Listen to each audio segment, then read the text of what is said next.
Hi guys, welcome back. This is ASMR Air Horn. I'm very excited for tonight's video. I tried to record it last night and my phone ran out of battery. Right before the end, I had recorded like 45 minutes of it. And then I still have the video, but I decided to do it over again, try to do it better. Okay, well, I'll tell you what's happening. It's very exciting.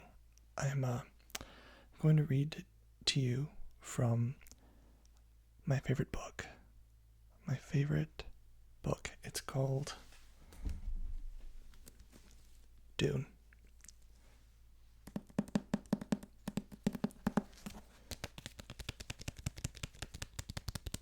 You probably already know that from the description or the title. Dune. Dune is my favorite book. It's many people's favorite book. It's one of the best sci-fi novels of all time.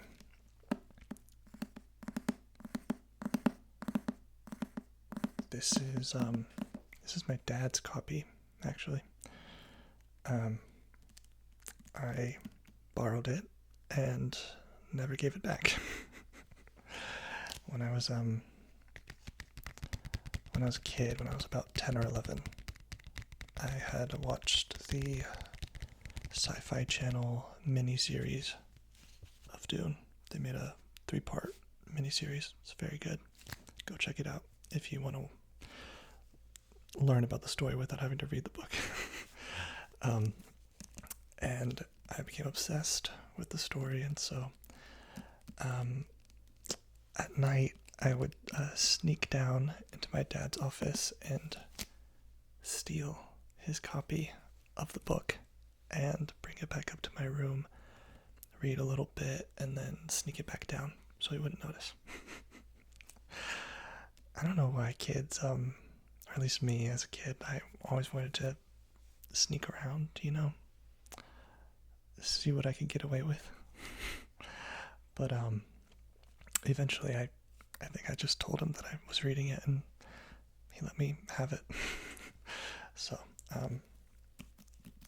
it's a great book. It's being turned into a movie this year.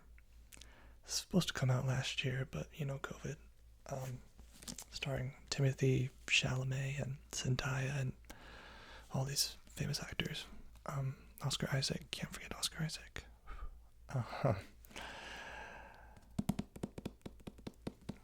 I'm gonna be honest, I'm a little apprehensive about the movie that's coming out because my standard for Dune is the sci-fi miniseries, which does an amazing job of telling the story. It's a little low budget, but who cares, Acting's great, wonderful, very fun. Highly recommended. Came out in 2000, I think. It's almost 20 years ago since anyone's attempted to do Dune, because it's very hard to turn this into a movie, into like 2 hours. No, you can't do it. David Lynch tried, but it doesn't get it, all of it. Even the miniseries had to leave out some stuff. And the still images, the promotional photos I've seen of the new movie, it's not how I would do Dune. It seems a little sterile to me. If I were to do Dune, it would be very bright and colorful and crazy and trippy and psychedelic, which is how I imagine the story. But I guess I don't know the director's name. He imagines it a little bit more drab and modern. Sure. I don't know. It's like a crazy, space feudalism, mysticism. I don't even know how to describe it. But to just, you can go crazy with it if you want. Anyway, I digress. Let's get into the meat of it. I'm going to read the description for you so you get a general idea. It's hard to understand. And then, sorry, my AC just turned on. I hope that doesn't bother anyone. And then I'll read the first chapter for you. Try to do the voices and stuff. Just very fun. Okay, let's get to it. Dune by Frank Herbert. I'll just read this is where I left off, but I'll just read the flap on the side, the description, so you get an idea. Here is the novel that will be forever considered a triumph of the imagination. Set on the desert planet Arrakis, Dune is the story of the boy Paul Atreides, who would become the mysterious man known as Muad'Dib.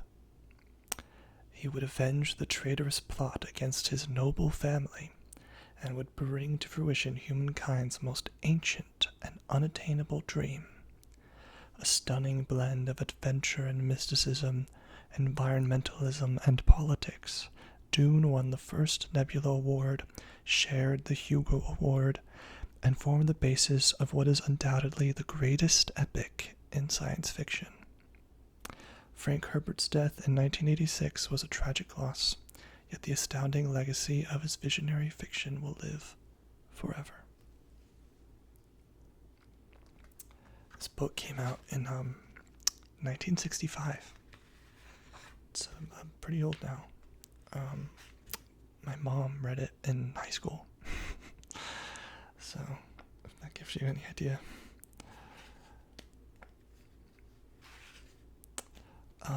This book has a lot of strange terms. Frank Herbert invents a whole world to set the book in, and so there's a lot of words you won't understand, but that's okay. Some of them are explained, some of them aren't. There's a glossary of terms in the back even. It's crazy. He created a whole language. Anyway, I'll start off with the first chapter. It begins with a little intro, little opening narration.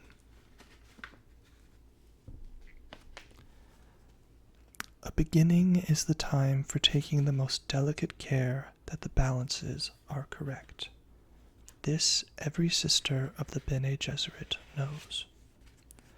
To begin your study of the life of Muad'Dib, then, take care that you first place him in his time. Born in the 57th year of the Padishah Emperor Shaddam IV, and take the most special care that you locate Muad'Dib in his place, the planet Arrakis. Do not be deceived by the fact that he was born on Caladan and lived his first 15 years there. Arrakis, the planet known as Dune, is forever his place. From the Manual of Muad'Dib by the Princess Irulan. And Princess Irulan, she's kind of the narrator of the whole story, but she's just a minor character, kind of. She won't appear in this chapter yet. Okay. In the week before their departure to Arrakis, when all the final scurrying about had reached a nearly unbearable frenzy, an old crone came to visit the mother of the boy, Paul. It was a warm night at Castle Caladan, and the ancient pile of stone that had served the Atreides family as home for 26 generations bore that cooled sweat feeling it acquired before a change in the weather. The old woman was led in by the side door down the vaulted passage by Paul's room, and she was allowed a moment to peer in at him where he lay in his bed. By the half-light of the Spencer lamp, dimmed and hanging near the floor, the awakened boy could see a bulky female shape at his door, standing one step ahead of his mother. The old woman was a witch shadow, hair like matted spiderwebs, hooded round darkness of features, eyes like glittering jewels. "Is he not small for his age, Jessica?" the old woman asked. Her voice wheezed and twanged like an untuned balisette. Paul's mother answered in her soft contralto. The Atreides are known to start late getting their growth, Your Reverence. So I've heard, wheezed the old woman. Yet he's already 15. Yes, Your Reverence. He's awake and listening to us, said the old woman. Sly little rascal, she chuckled. But royalty has need of slyness, and if he's really the Kwisatz Haderach, well. Within the shadows of his bed, Paul held his eyes open to mere slits, 2 bird-bright ovals. The eyes of the old woman seemed to expand and glow as they stared into his. Sleep well, you sly little rascal, said the old woman. Tomorrow you'll need all your faculties to meet my Gom Jabbar. And she was gone, pushing his mother out, closing the door with a solid thump. Paul lay awake wondering, what's a Gom Jabbar? In all the upset during this time of change, the old woman was the strangest thing he had seen. Your Reverence. And the way she called his mother Jessica like a common serving wench instead of what she was, a Bene Gesserit lady, a duke's concubine and mother of the ducal heir. Is a Gom Jabbar something of Arrakis I must know before we go there? He wondered. He mouthed her strange words. Gom Jabbar. Kwisatz Haderach. There had been so many things to learn. Arrakis would be a place so different from Caladan that Paul's mind whirled with the new knowledge. Arrakis. Dune. Desert planet. Thufir Hawat, his father's master of assassins, had explained it. Their mortal enemies, the Harkonnens, had been on Arrakis 80 years, holding the planet in quasi-fief under a Choam Company contract to mine the geriatric spice melange. Now the Harkonnens were leaving to be replaced by the House of Atreides in fief complete, an apparent victory for the Duke Leto. Yet Hawat had said this appearance contained the deadliest peril, for the Duke Leto was popular among the great houses of the Landsraad. A popular man arouses the jealousy of the powerful, Hawat had said. Arrakis. Dune. Desert planet. Paul fell asleep to dream of an Arakian cavern, silent people all around him moving in the dim light of glow globes.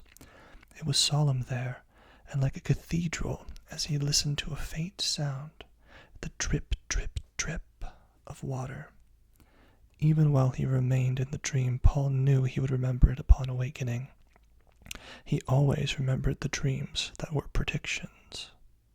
The dream faded. Paul awoke to feel himself in the warmth of his bed, thinking. This world of Castle Caladan, without play or companions his own age, perhaps did not deserve sadness and farewell. Dr. Yue, his teacher, had hinted that the Faufreluches caste system... Dr. Yue, his teacher, had hinted that the Faufreluches class system was not rigidly guarded on Arrakis. The planet sheltered people who lived at the desert edge without Cade or Bashar to command them. Will o' the Sand people called Fremen, marked down on no census of the Imperial Regat. Arrakis. Dune. Desert planet. Paul sensed his own tensions, decided to practice one of the mind-body lessons his mother had taught him. 3 quick breaths triggered the responses. He fell into the floating awareness, focusing the consciousness, aortal dilation, avoiding the unfocused mechanism of consciousness, to be conscious by choice, blood enriched and swift flooding the overload regions. One does not obtain food safety freedom by instinct alone. Animal consciousness does not extend beyond the given moment, nor into the idea that its victims may become extinct. The animal destroys and does not produce. Animal pleasures remain close to sensation levels and avoid the perceptual. The human requires a background grid through which to see his universe. Focused consciousness by choice, this forms your grid. Bodily integrity follows nerve blood flow according to the deepest awareness of cell needs. All things, cells, beings are impermanent. Strive for flow permanence within. Over and over and over within Paul's floating awareness, the lesson rolled. When dawn touched Paul's window, still with yellow light, he sensed it through closed eyelids. Open them, hearing then the renewed bustle and hurry in the castle, seeing the familiar pattered beams of his bedroom ceiling. The hall door opened and his mother peered in, hair like shaded bronze held with black ribbon at the crown, her oval face emotionless and green eyes staring solemnly. "You're awake," she said. "Did you sleep well?" "Yes." He studied the tallness of her, saw the hint of tension in her shoulders as she chose clothing for him from the closet racks. Another might have missed the tension, but she had trained him in the Bene Gesserit way, in the minutiae of observation. She turned, holding a semi-formal jacket for him. It carried the red Atreides hawk crest above the breast pocket. "Hurry and dress," she said. "Reverend Mother is waiting." "I dreamed of her once," Paul said. "Who is she?" "She was my teacher at the Bene Gesserit school. Now she's the Emperor's truth-sayer. And Paul," she hesitated, "you must tell her about your dreams." "I will. Is she the reason we got Arrakis?"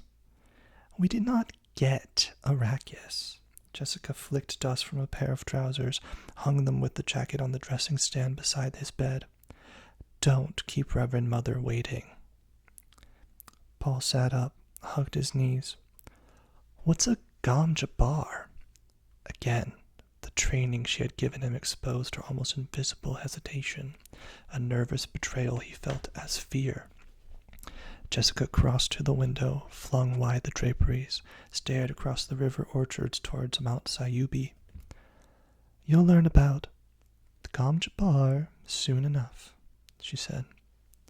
He heard the fear in her voice and wondered at it. Jessica spoke without turning. "Reverend Mother is waiting in my morning room. Please hurry." The Reverend Mother Gaius Helen Mohiam sat in a tapestried chair watching mother and son approach. Windows on each side of her overlooking the curving southern bend of the river and the green farmlands of the Atreides family holding, but the Reverend Mother ignored the view. She was feeling her age this morning, more than a little petulant. She blamed it on space travel in association with that abominable spacing guild and its secret ways. But here was a mission that required personal attention from a Bene Gesserit with the sight. Even the Padishah Emperor's truth-sayer couldn't evade that responsibility when the duty call came. "Damn that Jessica," the Reverend Mother thought. "If only she'd born as a girl, as she was ordered to do." Jessica stopped 3 paces from the chair, dropped a small curtsy, a gentle flick of a left hand along the line of her skirt. Paul gave the short bow his dancing master had taught, the one used when in doubt of another's station. The nuances of Paul's greeting were not lost on the Reverend Mother. She said, "He's a cautious one, Jessica." Jessica's hand went to Paul's shoulder, tightened there. For her heartbeat, fear pulsed through her palm. Then she had herself under control. "Thus he has been taught, your reverence." What does she fear? Paul wondered. The old woman studied Paul in one gestalten flicker, face oval like Jessica's, but strong bones. Hair, the Duke's black, but with the brow line of the maternal grandfather who cannot be named, and that thin, disdainful nose, shape of directly staring green eyes, like the old Duke, the paternal grandfather who is dead. Now there was a man who appreciated the power of bravura, even in death, the Reverend Mother thought. Teaching is one thing, she said. The basic ingredient is another. We shall see. The old eyes darted a hard glance at Jessica. Leave us. I enjoin you to practice the meditation of peace.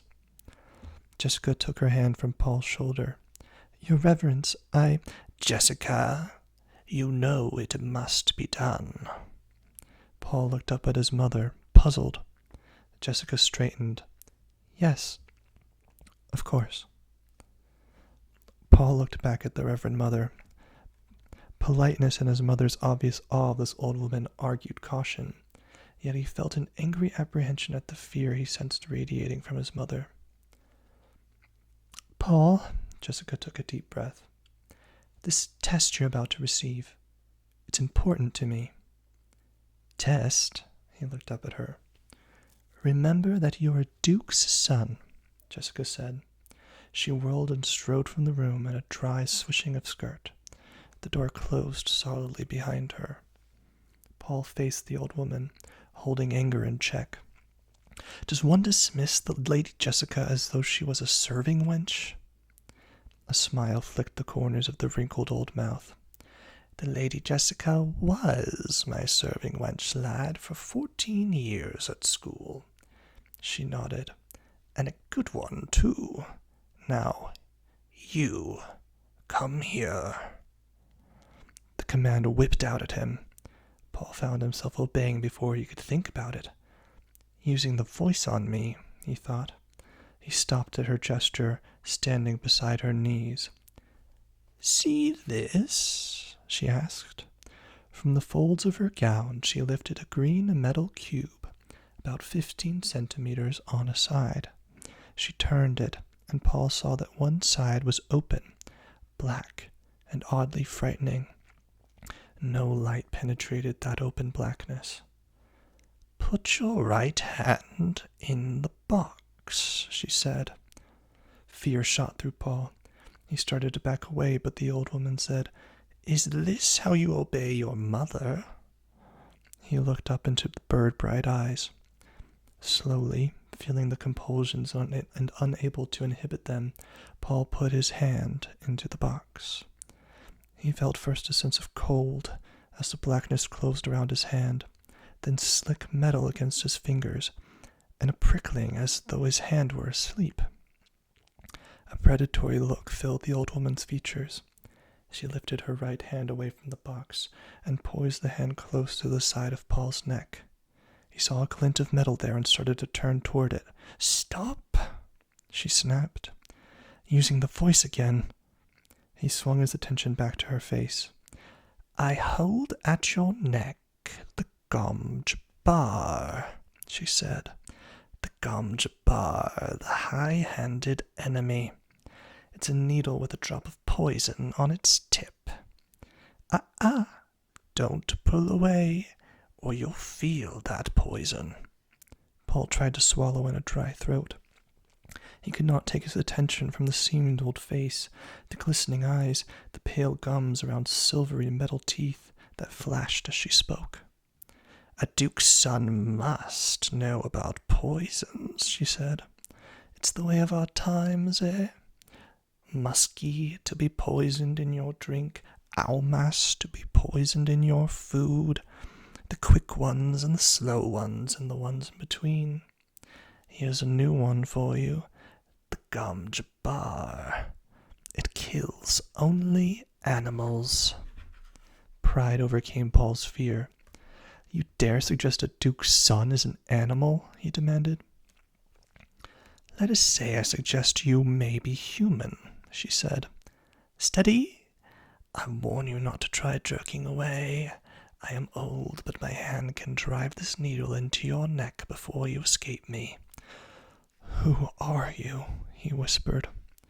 How did you trick my mother into leaving me alone with you? Are you from the Harkonnens? The Harkonnens, bless us, no. Now be silent. A dry finger touched his neck, and he stilled the involuntary urge to leap away. Good, she said. You passed the first test. Now here's the way of the rest of it. If you withdraw your hand from the box, you die. This is the only rule. Keep your hand in the box and live. Withdraw it and die. Paul took a deep breath to still his trembling. If I call out, there will be servants on you in seconds, and you will die. Servants will not pass your mother who stands guard outside that door. Depend on it. Your mother survived this test. Now it's your turn. Be honored. We seldom administer this to men, children. Curiosity reduced Paul's fear to a manageable level. He heard truth in the old woman's voice, no denying it. If his mother stood guard out there, if this were truly a test, and whatever it was, he knew himself caught in it, trapped by that hand at his neck, the Gom Jabbar. He recalled the response from the litany against fear as his mother had taught him out of the Bene Gesserit rite. I must not fear. Fear is the mind killer. Fear is the little death that brings total obliteration. I will face my fear. I will permit it to pass over me and through me. And when it has gone past, I will turn the inner eye to see its path. When the fear has gone, there will be nothing. Only I will remain. He felt calmness return, said, Get on with it, old woman. Quick pause. I memorized that. The litany against fear when I was a kid, and it helped me a lot to get over my fears. Anyway. Old woman, she snapped. You've courage, and that can't be denied. Well, we shall see, sirrah. She bent close, lowered her voice almost to a whisper. You will feel pain in this hand within the box. Pain. But withdraw the hand, and I'll touch your neck with my Gom Jabbar. The death is so swift, it's like the fall of the headman's axe. Withdraw your hand, and the Gom Jabbar takes you. Understand? What's in the box? Pain. He felt increasing tingling in his hand, pressed his lips tightly together. How could this be a test? He wondered. The tingling became an itch. The old woman said, You've heard of animals chewing off a leg to escape a trap? There's an animal kind of trick. A human would remain in the trap, endure the pain, feigning death that he might kill the trapper and remove a threat to his kind. The itch became the faintest burning. Why are you doing this? He demanded. To determine if you're human, be silent. Paul clenched his left hand into a fist as the burning sensation increased in the other hand. It mounted slowly. Heat upon heat upon heat upon heat. He felt the fingernails of his free hand biting the palm. He tried to flex the fingers of the burning hand but couldn't move them. It burns, he whispered. Silence! Pain throbbed up his arm. Sweat stood out on his forehead. Every fiber cried out to withdraw the hand from that burning pit, but the Gom Jabbar. Without turning his head, he tried to move his eyes to see that terrible needle poised beside his neck. He sensed that he was breathing in gasps, tried to slow his breaths and couldn't. Pain. His world emptied of everything except that hand immersed in agony, the ancient face inches away, staring at him. His lips were so dry he had difficulty separating them. The burning. The burning. He thought he could feel skin curling back on that agonized hand, the flesh crisping and dropping away until only charred bones remained. It stopped. As though a switch had been turned off, the pain stopped. Paul felt his right arm trembling, felt sweat bathing his body. Enough, the old woman muttered. Kul Wahad, no woman-child ever withstood that much. I must have wanted you to fail. She leaned back, withdrawing the gamja bar from the side of his neck. Take your hand from the box, young human, and look at it. He fought down the aching shiver, stared at the lightless void where his hand seemed to remain of its own volition. Memory of pain inhibited every movement. Reason told him he would withdraw a blackened stump from that box. Do it, she snapped. He jerked his hand from the box, stared at it, astonished. Not a mark. No sign of agony on the flesh. He held up the hand, turned it, flexed the fingers. Pain by nerve induction, she said. Can't go around maiming potential humans. There are those who'd give a pretty for the secret of this box, though. She slipped it into the folds of her gown. But the pain, he said. Pain, she sniffed. A human can override any nerve in the body. Paul felt his left hand aching, uncurled the clenched fingers, looked at 4 bloody marks where fingernails had bitten his palm. He dropped the hand to his side, looked at the old woman. You did that to my mother once? Ever sift sand through a screen? She asked. The tangential slash of her question shocked his mind into a higher awareness. Sand through a screen. He nodded. We Bene Gesserit sift people to find the humans. He lifted his right hand, willing the memory of the pain. And that's all there is to it? Pain? I observed you in pain, lad. Pain's merely the axis of the test. Your mother's told you about our ways of observing. I see the signs of her teaching in you. One test, our test, is crisis and observation. He heard the confirmation in her voice, said, It's truth. She stared at him. He senses truth? Could he be the one? Could he truly be the one? She extinguished the excitement, reminding herself. Hope clouds observation.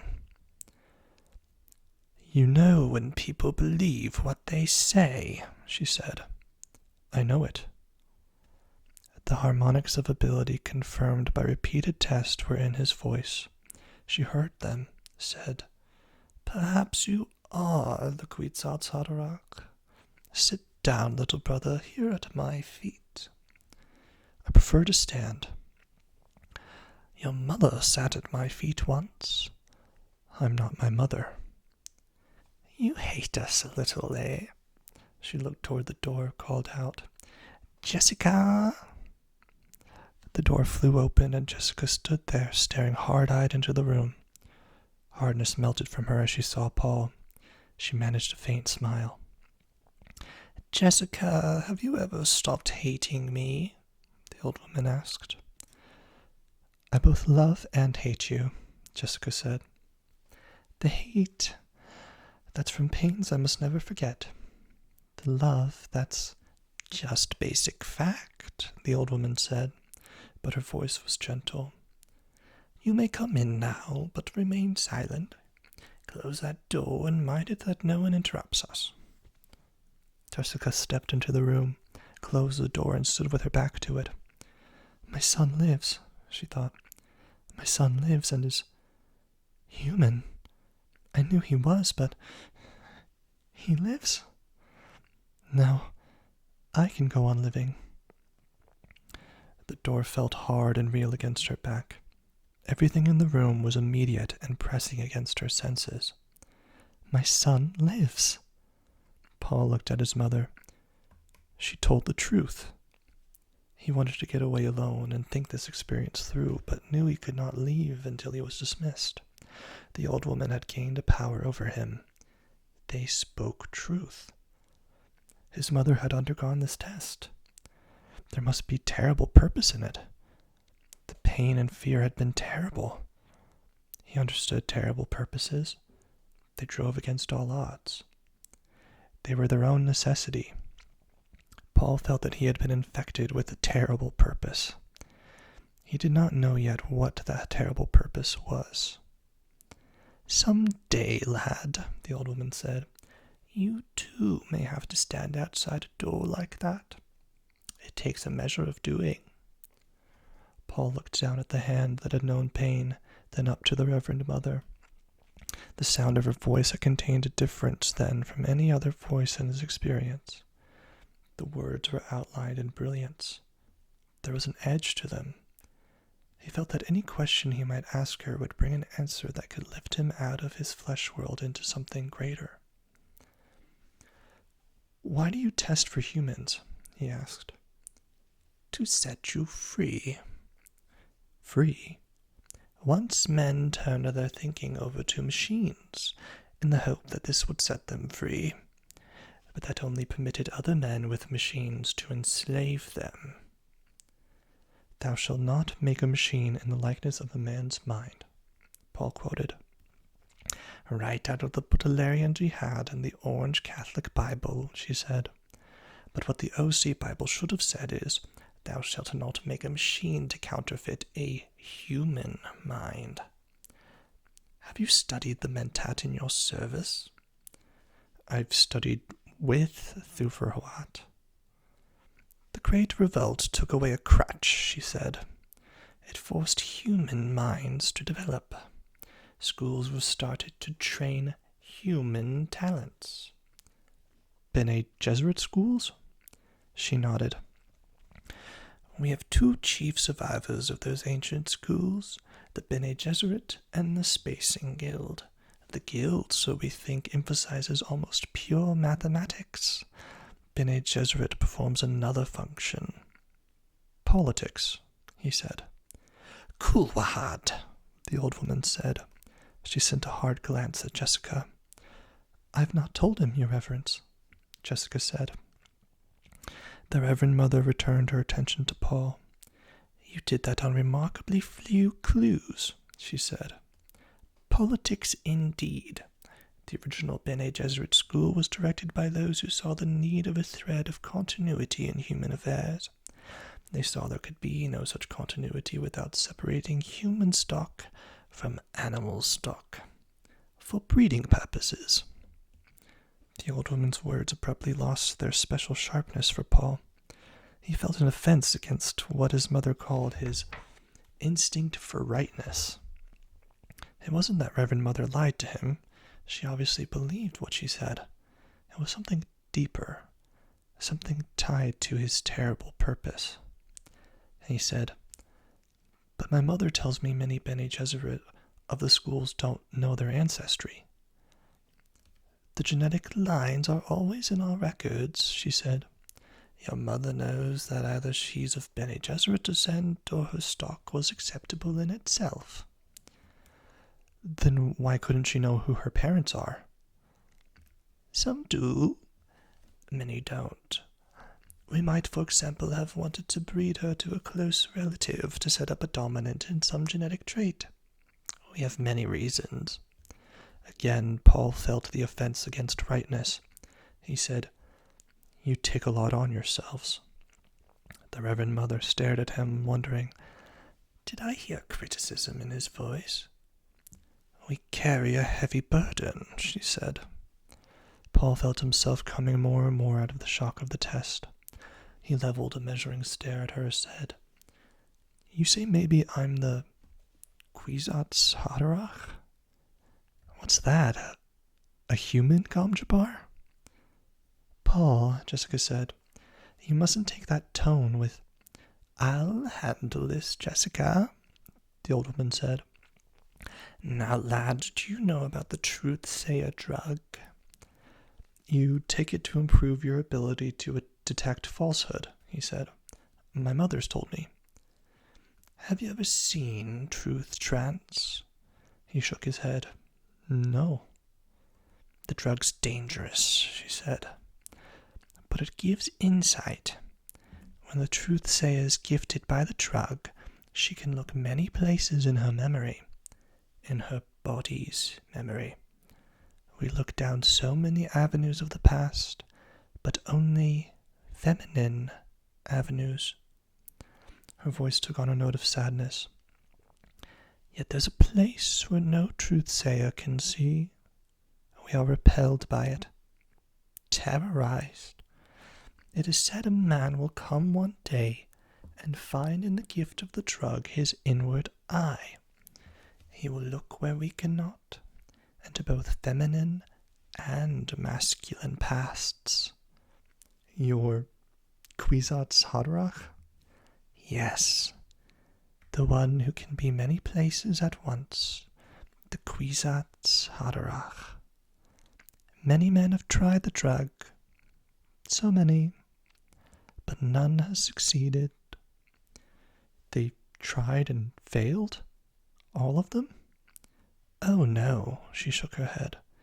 They tried and died. That's the end of chapter 1. No, it's kind of a long video. I really enjoyed doing that. I really love reading out loud. I always volunteered to do that in school. I hope you guys liked that. If you enjoyed that, I don't know if it really would put you to sleep, because it's too good to put you to sleep. But maybe it did. I hope it did, if that was your goal. Alright. If you guys want, I can maybe read another chapter in another video. But I think that's going to be all for now. I thank you so much for watching. Very much appreciate you. Please like the video, comment, subscribe. That really helps me in the algorithm, But also I just really appreciate anyone who's watching my videos, and I would love to hear more from you. Okay. Thanks so much, guys. Have a good night.